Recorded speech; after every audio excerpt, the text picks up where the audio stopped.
हमारी मांगे पूरी ना।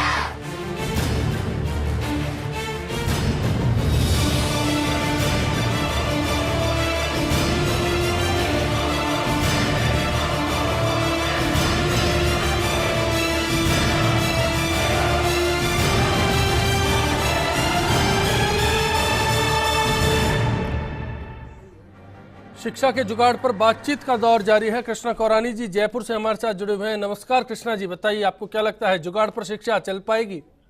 पारिक साहब, आपको बहुत बहुत नमस्कार। जी सर।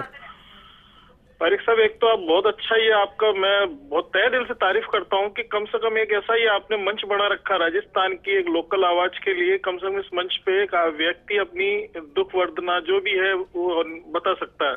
जी सर। पारिक साहब, सबसे बड़ी बात आप ये देखो, इस सरकार, केंद्र की सरकार हो चाहे स्टेट की सरकार हो, सबसे बड़ा मजाक तो हमारे आज के युवाओं से हुआ है। इनको अच्छे अच्छे दिन दिखाने के लिए और अच्छी अच्छी बातें बताने के बाद में ना इन विचारों के ऊपर कोई ध्यान दिया गया, ना ही इनके ऊपर विचारों के ऊपर कोई ऐसा हुआ। इनके आज अपने राजस्थान के अंदर आपके चैनल के माध्यम से ये दिख रहा है 70,000 वैकेंसियां खाली पड़ी हुई हैं और इस लायक हमारे युवा जो पढ़ लिख के जो बीएड वगैरह कर रखी है और आज वो दर दर की ठोकरें खा रहे हैं।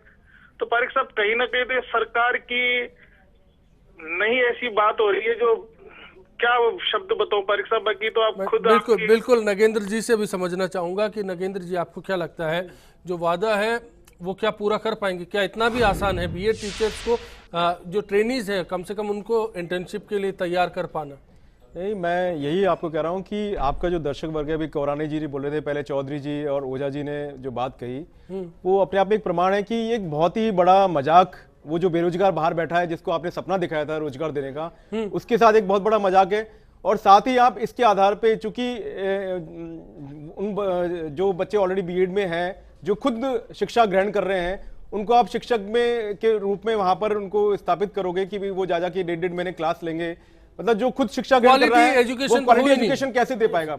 दूसरी चीज, एक तरफ आपका जो मैनेजमेंट है वो वर्तमान में जो व्यवस्था है उसको पूरे तरीके से देखने में सक्षम नहीं है, उसको अच्छे से मॉनिटरिंग नहीं कर पा रहा है। तो वो जो बच्चे वहां जाके पढ़ाएंगे, जो बीएड के जो स्टूडेंट हैं, उनको कौन मॉनिटर करेगा? तीसरी चीज, एक तरफ आप कह रहे हैं कि हम लोग जो है 17,000 की जो वैकेंसी है उसके लिए हमने रीट का एग्जाम हो रहा है, तो कल को फिर अगर वो लोग चुनकर आ जाते हैं और वो शिक्षक बन जाते हैं तो फिर आपकी ये व्यवस्था आगे भविष्य में कैसे लागू आप कर पाओगे?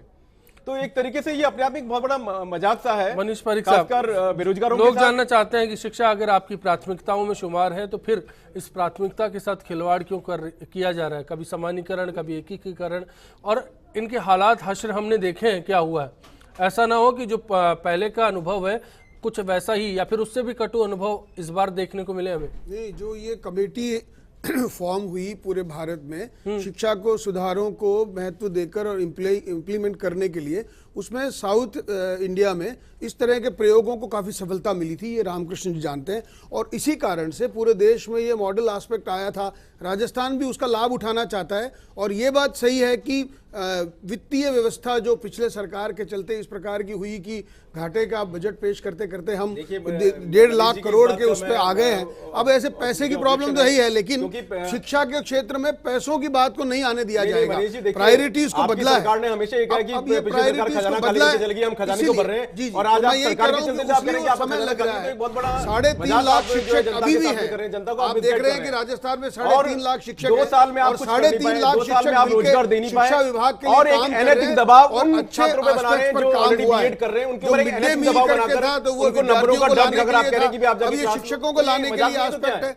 बड़ी बात यह है कि प्रश्न खड़ा करना, पत्थर फेंकना बहुत आसान होता है, जब मैदान में उसको इंप्लीमेंट करना पड़ता है उस समय कोई भी व्यक्ति छोटे बच्चे जो स्कूल में पढ़ रहे हैं वो कह रहे हैं उनको शिक्षक चाहिए। अगर आप 2 साल से उनको शिक्षक दे नहीं पा रहे, आपने बड़े-बड़े सपने दिखाए, सपने आप पूरे कर नहीं पाए और आप कह रहे हैं कि हमारे पास पैसा नहीं है, हमारे पास जो है शिक्षक नहीं है, ये बात उपयोगी हो है सकती है। बीएड के जो विशेषज्ञों की राय पर काम 8 लाख अभी बीएड करे हुए छात्र जो है वो बाहर बैठे हैं, आपसे रोजगार की उम्मीद कर रहे हैं, नौकरी दे दो, उनको रोजगार दे नहीं पा रहे और आप ये कह रहे हैं 8 लाख कि बस बचे हुए जो हैं, है फिर 5 लाख को व्यवस्था दे में देना, आमूल तो समस्या खत्म हो परिवर्तन जाएगी। कर दो, जुगाड़ मुझे व्यवस्था कांग्रेस आप लागू पार्टी कर की दो। पॉलिसी क्या है ये जानना कांग्रेस की चाहते नहीं, हैं। बीजेपी की 8 पॉलिसी लाख सामने लोगों आ को चुकी है। रोज आप सबको नौकरी दे दो, अब फिर भी कहेंगे आप और नौकरी दो, तो एक कांग्रेस कहाँ पार्टी है, नौकरी? नौकरी आप- मांगो पार्टी है। सबसे बड़ी बात यह है मनीष जिनको जी, खुद नहीं अभी- पता, अभी- एक बार उन्होंने मनीष जी, कोई काम मुझे नहीं कुछ किया कहने की और उन जरूरत नहीं लोगों है। को आंखें दिखा रहे हैं जो 1 लाख लोगों को, मनीष जी- युवाओं को एक साथ भर्ती करके दिखाया है। मनीष जी, मुझे और कुछ ऐसा कहने की रिकॉर्ड जरूरत हुआ नहीं है। पूरे हिंदुस्तान में आपके- 1 लाख शिक्षक कहीं भर्ती नहीं हुए, बिग फाइट राजस्थान का- में हुए। पहले उसकी ताली बिग तो फाइट बजाओ। का दर्शक उससे वर्ग पहले बोल रहा है, कोई बात मुझे बोलने की जरूरत ये नहीं जो है। दर्शक हैं ये भी जानते बिग हैं, फाइट का दर्शक इनको बोल भी रहा है पता कि है कि मजाक हो रहा है सरकार उनके जब साथ मैनेज और करने उनकी लगती जो है तो मुश्किल सपने आती है। आपने दिखाए थे, और वो आप सपने उन उनके मुश्किलों टूट को- गए। मैं दो आप दर्शक पूरे हैं। तरीके से आपको कुछ सरकार- नागेंद्र जी जिस और तरीके मनीष से जी दो सरकार- दर्शक है, उनका रुख करना चाहूंगा, देखिए।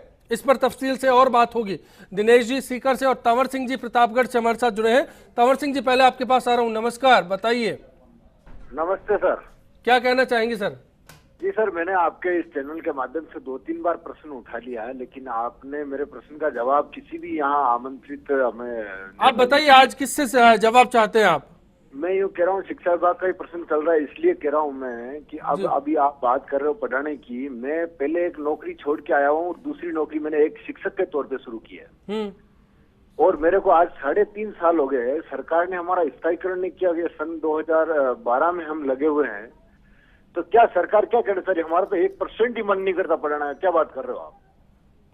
जाहिर है आपका दर्द है मनीष जी, याद रखिएगा, जवाब दीजिएगा कि इस पर क्या होगा। भर्ती करो 8 लाख की, ये लेकिन जो है उनको नहीं सुधार पाए मनीष जी आप। होगी तो यही होगा। मनीष जी, सपने सपने नहीं आपकी है, सरकार ने घोषणा दिए। पत्र है, आंख किसी भी बंद राजनीतिक करके- पार्टी का घोषणा पत्र होता है। आंख बंद करके आपने कांग्रेस घोषणा पार्टी का करी, उठा के देखोगे जनता ने तो आंख बंद लगेगा करके दिल आपको के वोट सपने दिया दिखा रहे हैं। और आज आप आंख बंद करके बैठे हैं 36,000 और जनता के साथ मजाक पे मजाक आप किए जा रहे हैं। करने को और उसके तैयार बाद भी आप 23,000 करोड़ मेट्रो के नाम मांग रहे हैं, कांग्रेस के ऊपर 70,000 करोड़ रुपए बिजली का घाटा है और 1.5 लाख करोड़ दिनेश जी, दिनेश जी सीकर से नमस्कार, बताइए दिनेश जी, आपको क्या लगता है हालात सुधर रहे हैं या बिगड़ रहे हैं?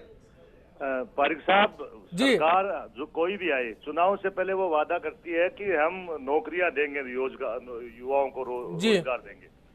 हालात इनके इस तरह से खराब है सरकारों के, 2 साल 3 साल हनीमून पीरियड में बिता देते हैं और उसके बाद ये जो वादा करते हैं वो पूरा नहीं करके, अब जैसे नए 1 लाख है, इनको कोई किसी को डेली वेजेस पे लेंगे, किसी को कैसे लेंगे। शिक्षा के ऊपर जो सरकार ध्यान नहीं दे सके। और इस सरकार की स्थिति तो इस प्रकार की है, बातों का बाजार सज गया, बात बहादुर बैठे हैं, सत्ताधारी दल के अंदर स्वप्न धुरंधर बैठे हैं, क्या बात जनता को फुसला फुसला कर सदन के अंदर बैठे हैं और बापू की तस्वीर लिए बस बापू के बंदर बैठे हैं। हालात ये कर दिए इन्होंने नेताओं ने, कोई भी सरकार हो, और भाजपा की सरकार से झूठी सरकार तो कोई साबित हुई भी नहीं है।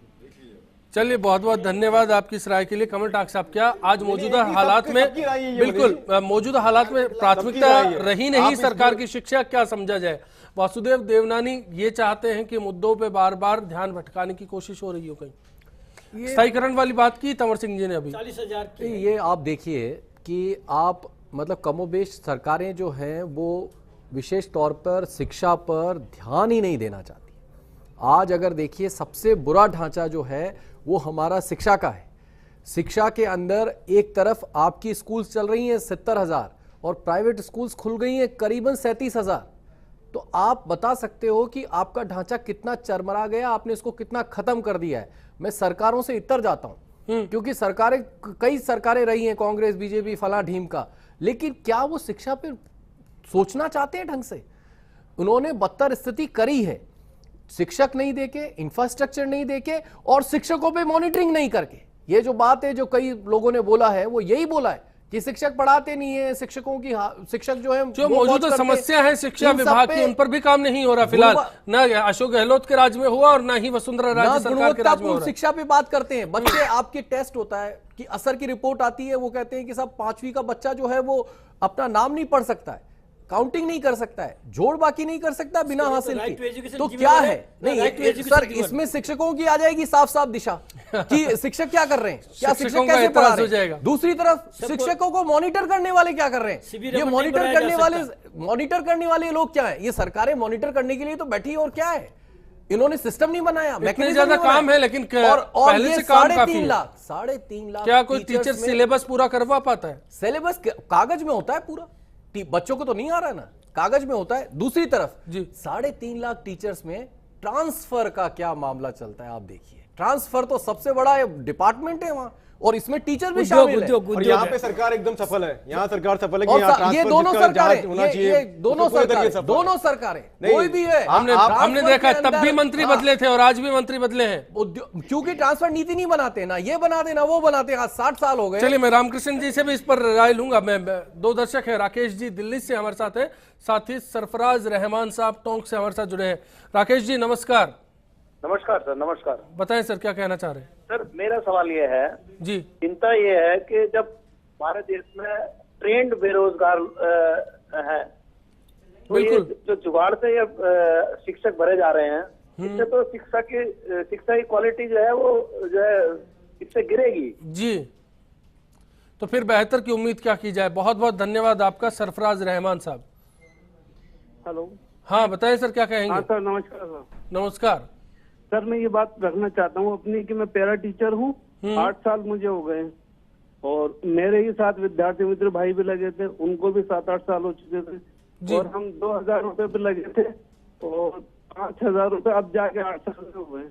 इस उम्मीद में लगे थे कि सरकार एक भी हमें परमानेंट करेगी, हमारे अच्छे दिन आएंगे। सरकार ने वादा भी किया था और पूरे जोर शोर सरकार को जिताया भी था, परंतु आज तक भी हमारे लिए कुछ भी काम नहीं हुआ। रामकृष्ण जी क्या सरफराज, बिल्कुल साहब मैं आप ही के सवाल उठा रहा हूँ। रामकृष्ण जी बहुत बहुत धन्यवाद। सरफराज जी, क्या सरफराज जी जैसे पैरा टीचर्स या फिर विद्यार्थी मित्र या फिर प्रेरक, शिक्षक प्रेरक, इन सब के साथ खिलवाड़ किया जाएगा अगर इंटर्नशिप पर कुछ स्टूडेंट्स आकर सरकारी स्कूलों में पढ़ाना शुरू कर देते हैं? किया जाएगा नहीं, किया जा रहा है। कारण लगभग ये पैरा टीचर 5000 है, संख्या ज्यादा नहीं है, लगभग ऑब्जर्व हो गए, लेकिन इनको सब जवाब दिखाया जाए, कल कर देंगे परसों कर देंगे। लेकिन इसके बीच में मैं इनका जवाब देना चाहता हूं। अभी इन्होंने आरोप लगाया कि किसी 5वीं क्लास का नाम लिखना नहीं आता। शायद राइट टू एजुकेशन में स्पष्ट है एज के हिसाब से कक्षा निर्धारण करे, न कि उसकी क्वालिटी के हिसाब से। यानी आपकी 8 वर्ष है तो ऑटोमेटिक 3री क्लास में है, तो कहाँ से लिखेगा नाम? ये तो राइट टू एजुकेशन का पिछली कांग्रेस सरकार जो। चलिए मैं उस पर फिलहाल नहीं जाऊंगा, आरटीआई का पोस्टमार्टम नहीं करना, मुझे सरकारी स्कूल्स के हालात की बात करनी है। रामकृष्ण जी बचाव वाली बात नहीं, ये आप अपना बचाव कर रहे हैं, लेकिन मैं पूरे सरकारी स्कूलों के हालात पर बात करना चाह रहा हूं। आपको लगता है कि क्या इंटर्नशिप पर आया एक स्टूडेंट सरकारी स्कूलों में पढ़ाई की, तालीम की काया पलट कर पाएगा? सवाल इसी बात का, उम्मीद इसी बात की है। रामकृष्ण जी देखिए, ये दिवा स्वप्न है, प्रयोग है, और हर प्रयोग शिक्षा विभाग राजस्थान में फेल होता जा रहा है, और ये भी प्रयोग सफल नहीं हो सकता। चलिए मैं फिर कौन सा प्रयोग किया जाए ताकि राजस्थान के शिक्षा महकमे के सूरत हाल में तब्दीलियां आए, जल्द आए, और कहा जाए कि सरकारी स्कूलों के अच्छे दिन आ गए। छोटा सा ब्रेक लेके लौट रहे हैं आपके बीच में सुझावों के लिए, और साथ ही आज का सवाल और आपकी राय इस पर क्या कहती है। ब्रेक के बाद सरकार की मंशा हो तो ये कमी जरूर पूरी हो सकती है। फर्स्ट ग्रेड की जैसे अभी सरकार ने निकाल रखी है वैकेंसी, जिसके एग्जाम होने हैं, लेकिन देखने वाली बात यह है कि जो शिक्षकों की जिनको अपॉइंटमेंट लेटर मिल चुका है उनकी नियुक्ति नहीं हो पा रही है। तो इस आधार पर हम ये कह सकते हैं कि सरकार की मंशा नहीं है नए शिक्षक लगाने की। जो समानीकरण किया जा रहा है, जो विलय किया जा रहा है गवर्नमेंट स्कूलों का, उससे भी लगता है कि सरकार शिक्षकों की छंटनी करने में लगी हुई है। पिछले काफी समय से राजस्थान में शिक्षकों की कमी के कारण सरकारी स्कूलों की शिक्षा व्यवस्था है वो चौपट हो चुकी है, और लोगों का रुझान प्राइवेट की निजीकरण की ओर जा रहा है। इसके लिए सरकार भी पूरी तरह से जिम्मेदार है। सरकार ने पिछले काफी वर्षों से कोई शिक्षकों की भर्ती नहीं की है, इसके कारण वहाँ शिक्षकों की कमी भी है। दूसरी तरफ जो सरकारी टीचर वगैरह है उनकी भी शिक्षा के प्रति थोड़ा नकारात्मक रवैया भी इसके लिए पूरी तरह जिम्मेदार है। लगता नहीं है कि सरकार शिक्षा को प्राथमिकता गंभीरता से ले रही है, क्योंकि ना स्कूलों में टीचर है, ना पढ़ाई है, ना सम्मान है, और जो टीचरों की नियुक्ति, जो टीचर हैं उनकी नियुक्ति नहीं हो पा रही है, और बाकी जो बचे हैं टीचर वो पढ़ा नहीं रहे। इसलिए नहीं लगता कि सरकार के पढ़ाई को गंभीरता से ले रही है।